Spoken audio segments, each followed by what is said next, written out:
The impulse to make art is universal. It happens in all countries and in all cultures. So in order to understand art at the highest possible level, it's important to look at art on a world scale. Taking this view allows us to understand art from a wider level, from a deeper and more true perspective. It allows us to understand more deeply just what art is.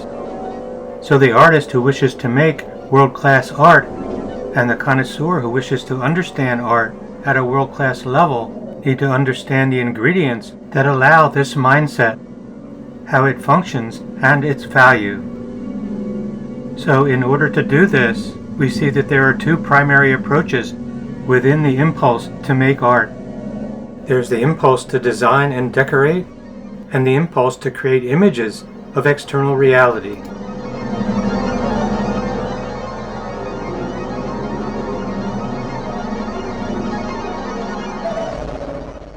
Over time, these two approaches have generated two styles of art: design-oriented abstraction and non-representational art, and what is commonly known as realism. The main flowering of realism in the West was in the Renaissance, during the 1500s. And though this is true, it's important, indeed crucial, to understand that the Renaissance art of realism was only a small part of the bigger picture of art on a world scale. The European approach of rendered realism was an expression of its culture, of its time and place. Before the Renaissance era, there was cave art, which was comprised of surprisingly elegant forms and, as most people believe, a ritualistic message. There was also the beautiful and elegant Egyptian art, with its non-individual pharaoh-imposed style. There was African art, with its organic and strong textural qualities and ceremonial purpose. The wonderfully design-oriented Native American art, the art of the Pacific Island regions, Indian art, which was sensual and highly spiritual, the incredibly delicate and intricate Persian art, Chinese art, which had great drama, delicacy, humor, and a strong philosophical message, Japanese art, arguably the most beautifully composed art ever made.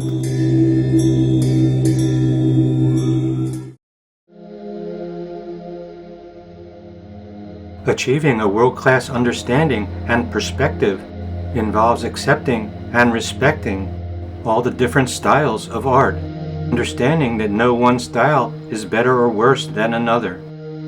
And for those who wish to make or appreciate art at a world-class level, it's important to know the territory.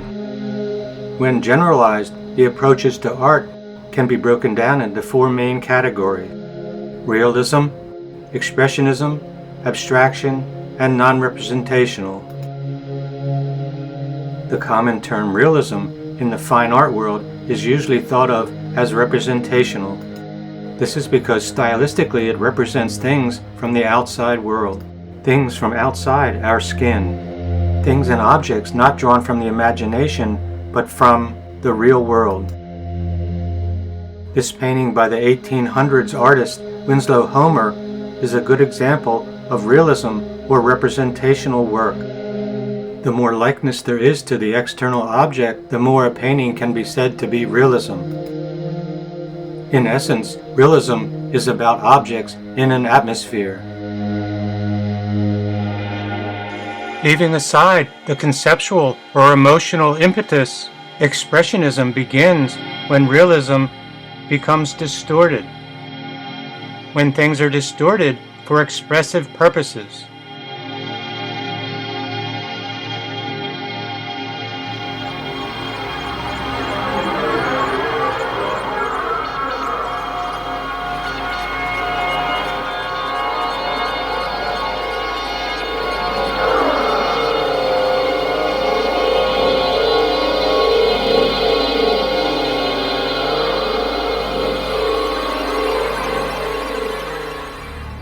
Abstraction is the third basic approach to art. Although many people see abstraction as completely unrecognizable forms drawn from the imagination. Real abstraction concerns abstracting, that is to say, taking liberties with realistic forms.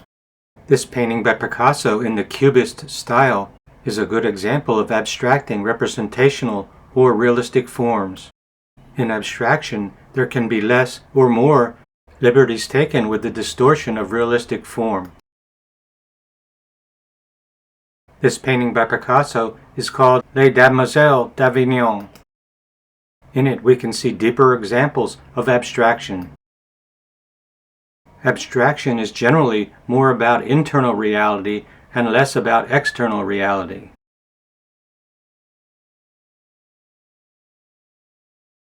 Non-representational art means the art was derived purely from the imagination, with no external reference, with no reference to anything outside of the skin as subject matter. As such, it breaks the connection with abstraction, which is done from representational forms.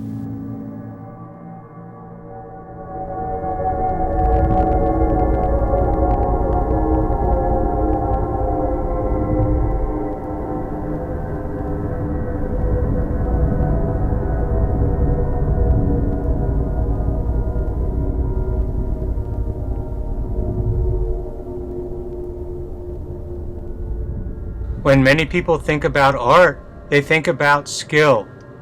Yet, being a world-class artist is about much more than just developing skill. Skill is necessary, but it's always at the service of the expression, of the concepts or emotions. It's never just about the skill. If skill is put first, that's just showing off.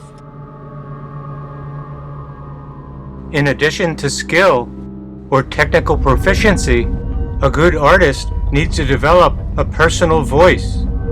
This is the thing that allows their painting to be recognized as theirs.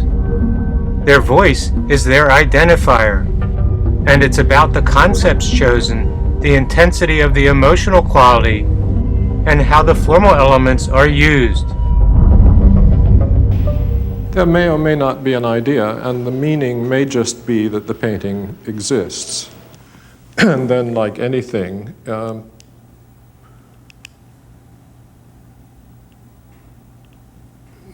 disturbs people or calms people, or what they find, people find something to do with it. It's in the space in which they are, and they react to it.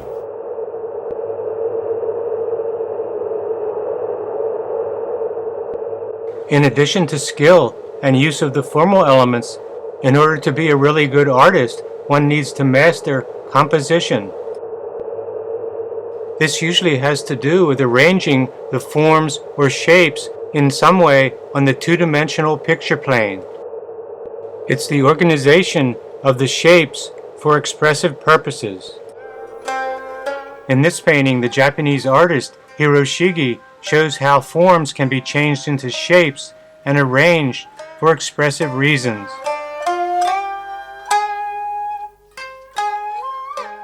In this 1900s artist Edward Hopper's painting, we see a clear example of compositional structure. The forms are composed to create a feeling of stability and solidity around an organic figure.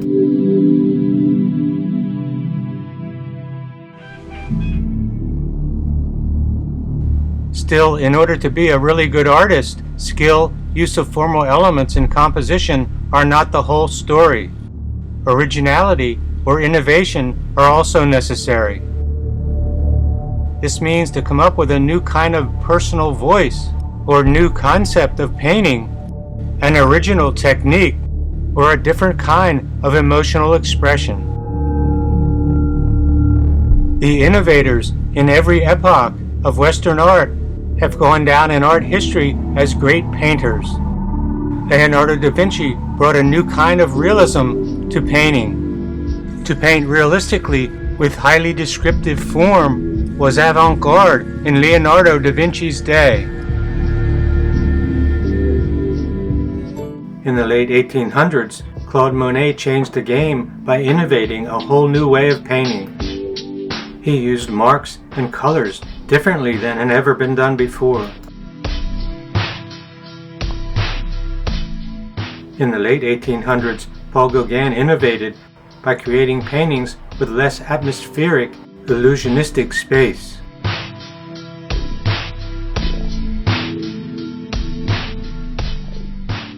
After that, Picasso, Matisse, Af Klint, and Kandinsky innovated with abstraction and asking the question, just what is art anyway? Not long after these four great artists, Piet Mondrian created another new approach called geometric abstraction. After that, throughout the mid-part of the 20th century, artists of all types and persuasions and from many countries explored abstraction in many different ways.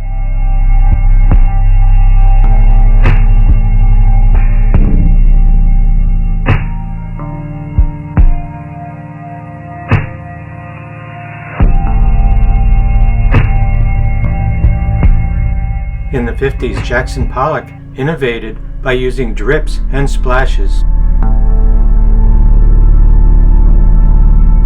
Grace Hardigan brought a new stylistic approach using long drips to bear. Helen Frankenthaler created a new technique using poured paint.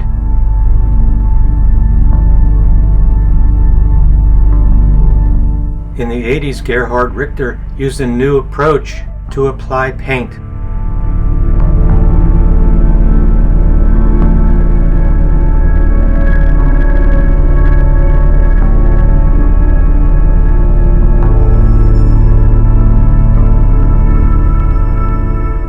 These are some of the qualities that make for a good artist, a world-class artist.